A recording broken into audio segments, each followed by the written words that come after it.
तर आज आम्ही आलो होतो पाथर्डीला लाडूचे कान टोचण्यासाठी. तशी तर ती आता 2 महिन्याची झाली आहे. त्याच्यामुळे म्हणलं की चला आता तिचे कान टोचूनच घेऊयात.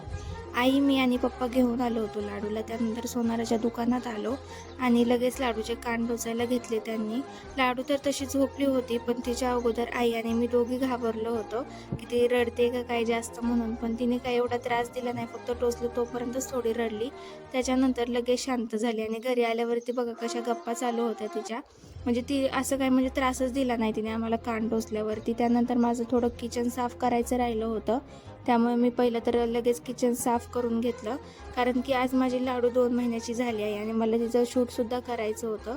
कसं करायचं होतं ते मी अगोदरच ठरवलं होतं. त्यामुळे मी लगेच पटपट डेकोरेशन करून घेतलं. तर कसं केलं होतं शूट नक्की सांगा कमेंटमध्ये. सिंपलच केलं होतं हे, मी Instaवरती पाहिलं होतं त्या पद्धतीने केलं होतं, पण खूपच छान वाटत होतं. आणि लाडूने पण खूप छान म्हणजे फोटोज वगैरे काढून दिले. त्याच्यानंतर मी थोडं आज नारळ पाणी पिऊ वाटलं होतं, त्यामुळे नारळ पाणी घेतलं आणि आज रात्रीसाठी बनवली होती शिंगोरी आमटी. तर तुमच्या इकडे या आमटीला काय बोलतात ते पण सांगा. आणि मला तर आता एका हाताने भाकर करायची सवय झाली आहे, त्यामुळे मी 2 हात यूज करतच नाही. माझ्या एका हातानेच खूप छान भाकर होते. आज आम्ही चुलीवरतीच भाकरी केल्या होत्या. भाकर करून घेतली, नंतर जेवण केलं.